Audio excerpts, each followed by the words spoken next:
Hello friends, welcome to learning plus. आज की class में हम पॉलिनोमियल के जीरोज और उसके ग्राफ के रिलेशन को समझेंगे।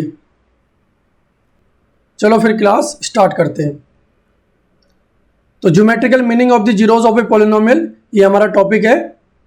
तो यहाँ पे सबसे पहले दिया हुआ हमें लीनियर पॉलिनोमियल, तो इसका ग्राफ बनाते हैं, फिर देखते हैं कि ग्राफ और जीरो के बीच में क्या रिलेशन है। तो y equal to x plus b, ये लीनियर पॉलिनोमियल का एक जनरल फॉर्म है। यहाँ पे हमने एग्जांपल ले लिया y equal to 2x plus 3। तो जनरली हम किसी भी पॉलिनोमियल को f(x) से डिनोट करते हैं अगर वो x वेरिएबल में है। तो इसको हम ऐसे लिख सकते हैं f(x) equal to 2x plus 3। अब ये जो f(x) है ये y एक्सिस को डिनोट करता है और जो ये x है ये x एक्सिस को। तो इस लीनियर पॉलिनोमियल के ग्राफ को बनाने के लिए हमें मिनिमम 2 पॉइंट्स की ज़रूरत होगी। तो वही 2 पॉइंट्स निकालेंगे पहले। तो x की जगह पे पहले 0 पुट करेंगे, पुट x इक्वल टू 0। तो यहाँ से हमें y की वैल्यू मिलेगी 2 इंटू 0 0 होता है, तो यहाँ 3 बच गया। तो जब हमने x में 0 पुट किया, y की वैल्यू हमें कितनी मिल गई 3। यहीं पे एक और वैल्यू पुट करेंगे। अगर हम -1 पुट करेंगे x में तो y की वैल्यू क्या आएगी, कैलकुलेट करते हैं। 2 इंटू -1 -2 होता है और +3 ऐसे लिखेंगे। तो देखो 2 के आगे माइनस साइन है और 3 के आगे प्लस साइन, तो अपोजिट साइन है, तो बड़े नंबर में से छोटे नंबर को माइनस कर देंगे। 3 में से 2 गया तो 1, बड़े नंबर का साइन आएगा प्लस का, क्योंकि बड़ा नंबर 3 है उसके आगे प्लस साइन है, इसीलिए +1 हो गया। तो -1 डाल के हमारी वैल्यू कितनी आ रही है, 1 आ रही है। तो इसका ग्राफ बनाते हैं। ग्राफ पर हमने नंबर्स मार्क कर लिए हैं, अब इस पे पॉइंट मार्क करते हैं। तो पहला पॉइंट है 0,3 और अगला पॉइंट है -1,1। तो ये दोनों पॉइंट ही ग्राफ पे लोकेट करते हैं। तो x की वैल्यू 0 है और y की वैल्यू 3। तो हमारा ये पॉइंट कौन सा होगा, ये वाला पॉइंट होगा, 0 के सामने भी और 3 के सामने भी। तो मार्क कर देते हैं यहाँ पे 0,3। अगला पॉइंट है -1,1। -1 ये है x का और y का 1 ये है, तो दोनों के सामने ही जो पॉइंट होगा वहीं पे हम लोकेट करेंगे। तो ये हमारा वैल्यू आ गया -1,1 का। ये दोनों ही पॉइंट को हम मिलाएंगे। तो दोनों पॉइंट को मिलाने के बाद हमें ये ग्राफ मिल गया। तो ग्राफ बनाने के बाद हमें दिख रहा है कि ये जो लाइन है ये x एक्सिस को एक पॉइंट पे इंटरसेक्ट कर रही है। तो ये पॉइंट कौन सा होगा, -3/2,0 का, क्योंकि x एक्सिस में y की वैल्यू 0 होती है, इसलिए यहाँ पे 0 हो गया और ये x की वैल्यू है। तो अब ग्राफ से क्या इन्फॉर्मेशन मिल रही है हमें, पहला तो यही कि जो ये लाइन है y equal to 2x plus 3, ये x एक्सिस को एक पॉइंट पे इंटरसेक्ट कर रही है और वो पॉइंट क्या है हमारा -3/2,0। तो इसको हम यहाँ लिख देते हैं, जो पॉइंट हमें मिल गया। अच्छा, अब यहाँ पे ये देखो x की वैल्यू -3/2 है और y की वैल्यू 0 है। तो इस वैल्यू को अगर हम यहाँ पुट करें f(x) में, f(x) equal to 2x plus 3 हमें दिया हुआ है। अगर मैं यहाँ पे -3/2 पुट करूँगा तो वैल्यू कितना आएगा देखते हैं।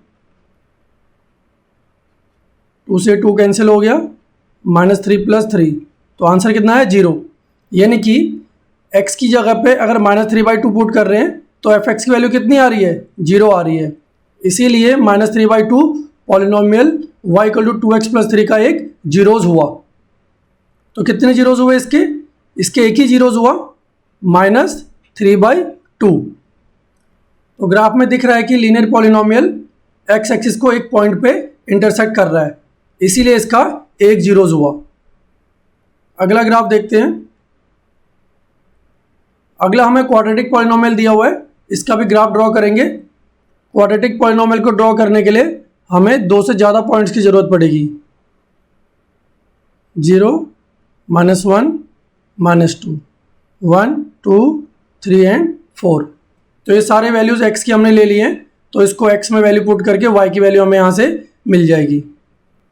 तो सबसे पहले x में क्या पुट करेंगे, हम 0 करते हैं,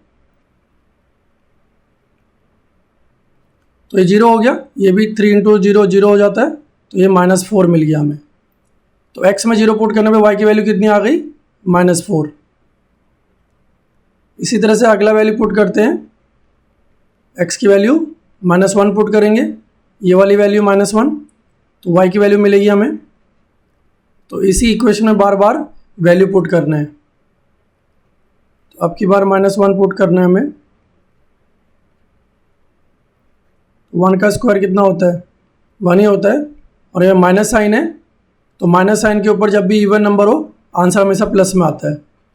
माइनस माइनस प्लस इंटू हो रहा है, इसलिए माइनस माइनस प्लस हो जाता है।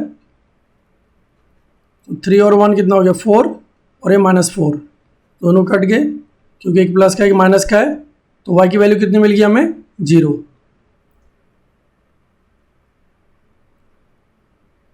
अगली वैल्यू है x की -2, तो दोबारा इसको पुट करेंगे इसी इक्वेशन में।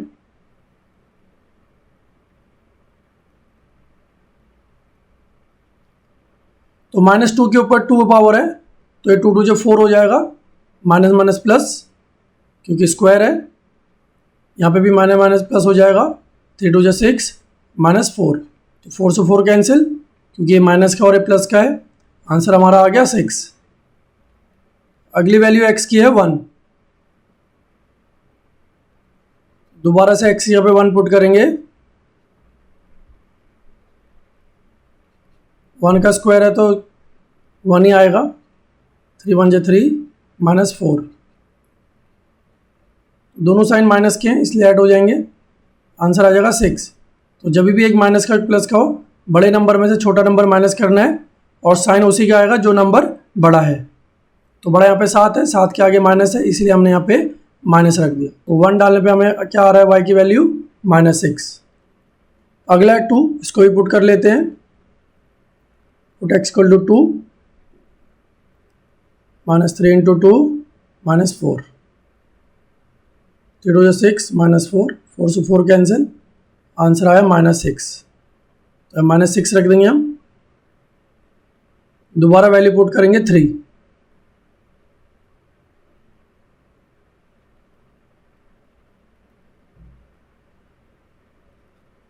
थ्री 3 9 हो गया, ये 9 और -4, तो 9 से 9 कैंसिल, y की वैल्यू आ गई -4। एक और वैल्यू बची है x इक्वल टू 4, उसको भी पुट कर लेते हैं।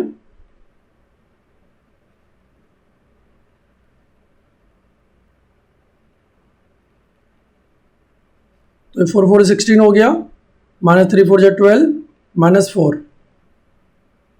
तो 12 और 4 कितना होगा, 16, दोनों कैंसिल हो गए और आंसर कितना है, 0। तो इसका ग्राफ ड्रॉ करते हैं। तो ग्राफ पर हमने नंबर मार्क कर लिए हैं, अब पॉइंट्स को लोकेट करते हैं।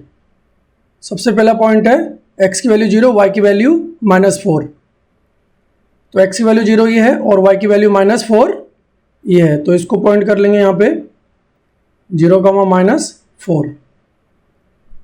अगला पॉइंट है x की वैल्यू -1, y की वैल्यू 0, तो x की वैल्यू -1 ये है और y की वैल्यू 0, यही पॉइंट लोकेट होगा क्योंकि x एक्सिस पे y की वैल्यू 0 होती है।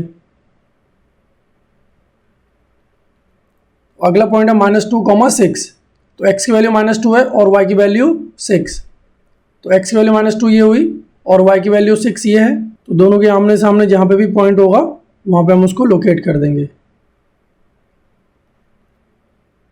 3 पॉइंट हमने लोकेट कर लिए हैं, 4 पॉइंट और लोकेट करने हैं।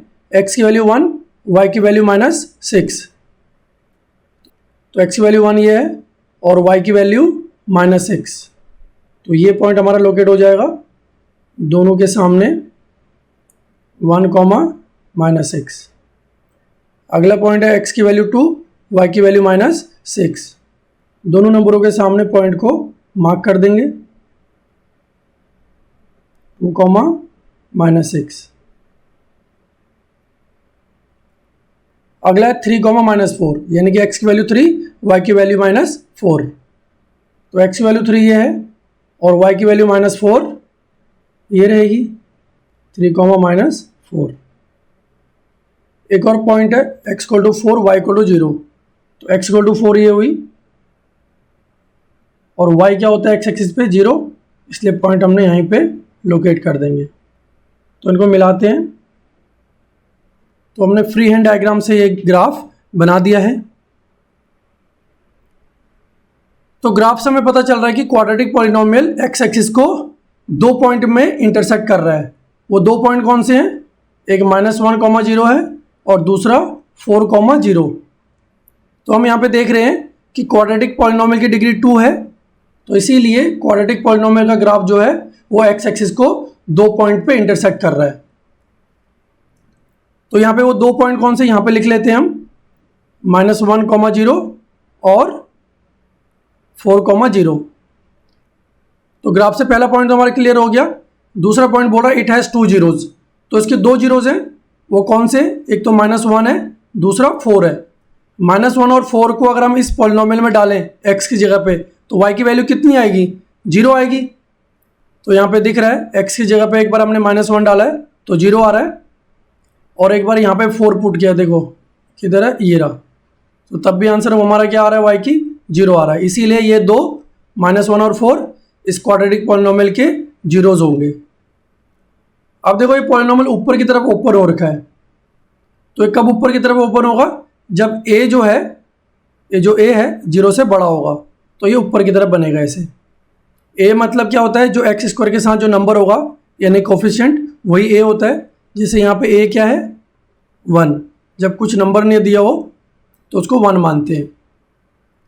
अगर a यहीं पे नेगेटिव होता तो ये पैराबोला कैसे बन जाता? नीचे की तरफ ओपन हो जाता है ऐसे, ठीक है। तो क्वाड्रेटिक पॉलिनोमियल से भी हमें यही इंफॉर्मेशन मिल रही है कि जितने बार भी ग्राफ x एक्सिस को इंटरसेक्ट करेगा उतने ही उसके जीरोज होंगे। तो यहाँ पे 2 बार इंटरसेक्ट कर रखा है, एक बार इधर इंटरसेक्ट कर रहा है और एक बार इस पॉइंट पे, तो इसीलिए इसके 2 जीरोज हुए। और यहाँ पे मेंशन हो रहा है -1 और 4 इसके जीरोज हैं। आज की क्लास का लास्ट टॉपिक है कि अगर y इक्वल टू px एक पॉलिनोमियल है और इसकी डिग्री n है तो इसके एटमोस्ट n जीरोज होंगे। एटमोस्ट का मतलब क्या है, यहाँ पे बात करते हैं। मान लो मैं यहाँ पे लिख दूँ एटमोस्ट 3, तो इसका मतलब है 0, 1, 2 और 3, यानी कि मिनिमम वैल्यू ले लेगा 0 और मैक्सिमम वैल्यू ले लेगा 3। तो इसीलिए किसी भी पॉलिनोमियल की डिग्री जितनी होगी उतने ही मैक्सिमम उसके जीरोज आ सकते हैं। तो ऐसा नहीं है कि अगर पॉलिनोमियल की डिग्री n होगी तो उसके जीरोज भी n ही आएंगे। 0 to n कोई भी जीरोज हो सकते हैं। तो यहाँ से डायग्राम से समझाता हूँ आपको। तो ग्राफ से समझते हैं। मान लो मैंने एक ग्राफ बना दिया, ये x एक्सिस है, ये y एक्सिस है। मान लो एक लाइन ड्रॉ कर दी पैरेलल। अब ये लाइन पैरेलल है x एक्सिस के, तो इसको इंटरसेक्ट तो कहीं करेगी नहीं। तो इस कंडीशन में अगर x एक्सिस को इंटरसेक्ट ही नहीं करेगी तो उसके जीरोज क्या होंगे? 0 होंगे, मतलब एक भी 0 नहीं निकलेगा। समझ गए दोस्तों? एक और एग्जांपल ले लेते हैं। मान लो ये x एक्सिस है और ये y एक्सिस है, तो हमारा क्वाड्रेटिक पॉलिनोमियल का डायग्राम ऐसे बन गया। अब यहाँ पे देख रहे हैं हम कि ये जो पॉलिनोमियल है क्वाड्रेटिक, ये x एक्सिस को 2 पॉइंट पे इंटरसेक्ट कर रहा है। तो इस कंडीशन में इसके जीरोज कितने होंगे? 2 होंगे, क्योंकि 2 पॉइंट पे इंटरसेक्ट कर रहा है। अगर ये ऐसे बन जाता, अब यहाँ पे ये x एक्सिस को तो कहीं पे इंटरसेक्ट कर नहीं रहा है, तो इसके जीरोज कितने होंगे? तब इसके 0 होंगे, यानी कि एक भी जीरोज नहीं आएगा इसका। अगर यहीं पे अगर ऐसा हो जाए तो यहाँ पे एक पॉइंट पे इंटरसेक्ट कर रहा है, इसका मतलब क्या हुआ? इसके जीरोज कितने होंगे? सिर्फ 1 होगा। तो तुम समझ गए कि क्वाड्रेटिक पॉलिनोमियल की अगर डिग्री n है तो ज़रूरी नहीं कि उसके n जीरोज होंगे। जैसे क्वाड्रेटिक पॉलिनोमियल हमारी कैसी होती है? ऐसी होती है 3x² + 4x + 5 इस फॉर्म की होती है। तो इसकी डिग्री 2 है, तो ज़रूरी नहीं कि 2 जीरोज हमेशा निकलेंगे। देखो इस क्वाड्रेटिक पॉलिनोमियल का कितना जीरोज निकला? यहाँ पे 0 निकला, एक भी 0 नहीं निकला। मतलब यहाँ पे कितना निकल रहा है? 2 निकल रहा है, जो डिग्री के बराबर है।